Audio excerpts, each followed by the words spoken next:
Hey everyone, Andrew here from Property Association. I just wanted to read an article from 2004 about the property market and have a look at what people were saying then, because that's when the market had dipped again, and what it could mean for our market moving forward. So again, please subscribe, like, to help us keep doing this content. But I'm just going to be looking a little bit to that way, which is where the screen is with the article.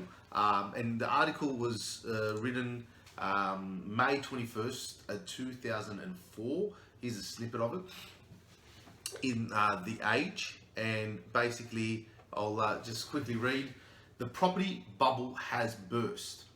House and unit prices in particular are dropping in several capital cities, even in suburbs thought to be immune from falling property values. So, doesn't sound too dissimilar to what we've been hearing for the last year.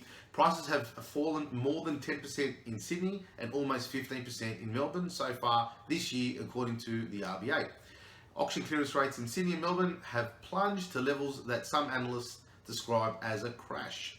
So-called distressed sales of apartments in oversupplied inner city areas are rising sharply, and more investors are threatening legal action against property developers.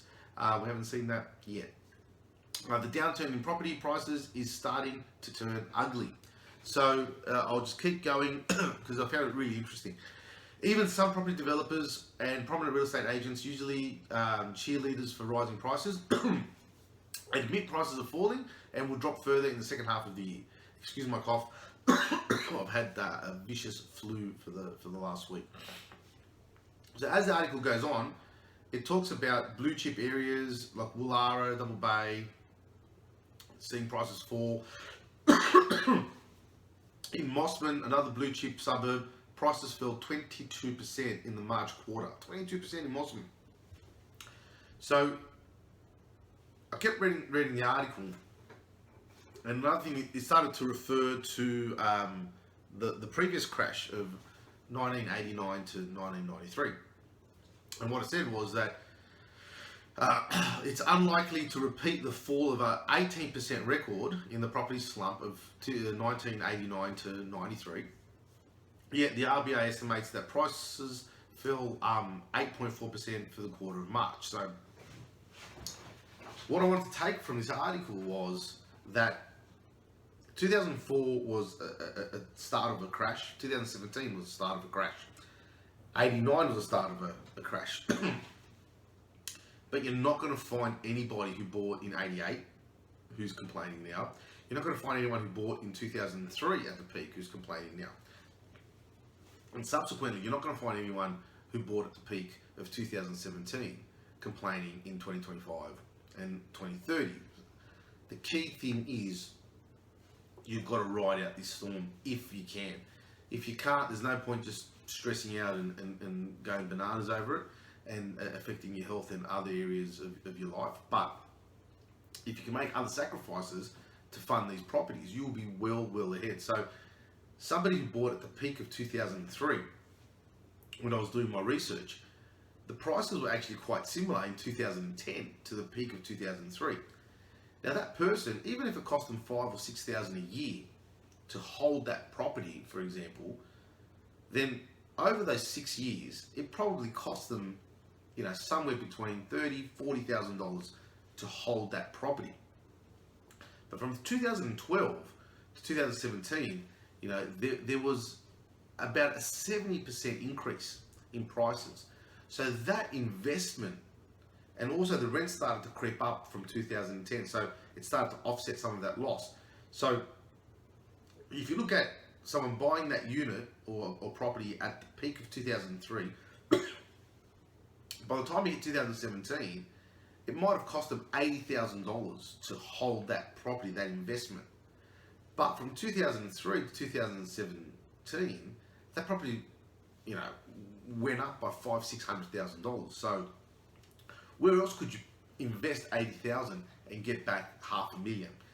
It doesn't exist. So people will argue this is why the bubble, had just been growing, and this pop is a pop that's unlike any other. But you can see from this article and others that I found that it's actually just a cycle. And at this moment in time, that 2004, people were saying the market has bust. And now they're saying the same thing. In 2004, they're saying crash. Now they're saying the same thing.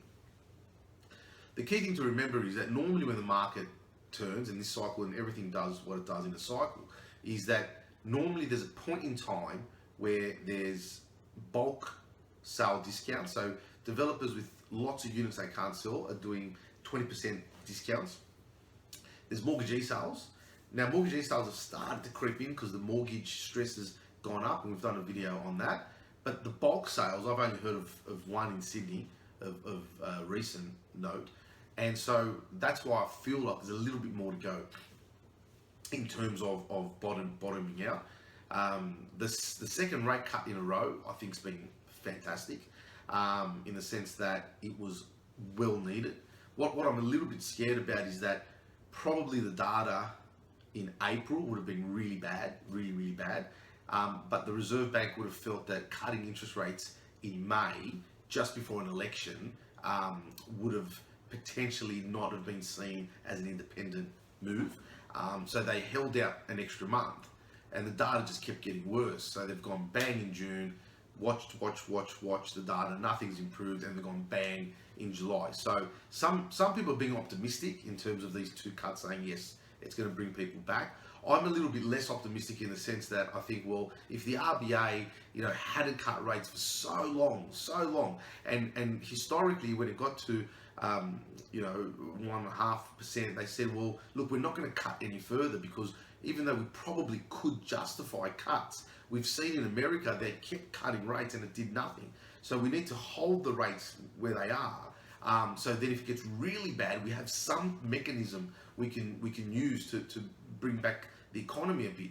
But what's happened is for them then to go for so long without anything, and then bang, two cuts back to back, it's telling me that the data is really scary.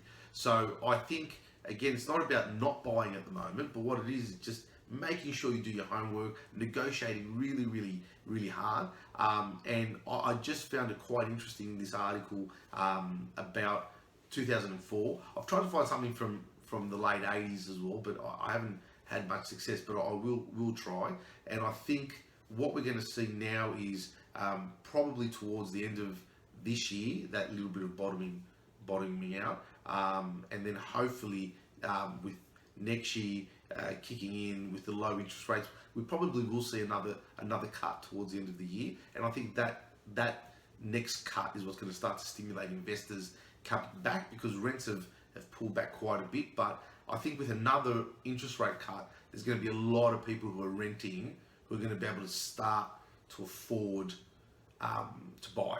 And that will start the new cycle very slowly next year, very slowly 2021, and then 22, 23, 24, 25. I think you'll see that rapid growth start to kick in. So again, any topics you want us to talk about, please let us know. I just found this article quite interesting. I will actually post a link to the article on the video too, so that way if you want to read the whole thing. But I just found it really interesting that Mossman for the March quarter of 2004 fell by 22%. Crazy. So thanks for watching, thanks for your support, and I'll speak to you soon.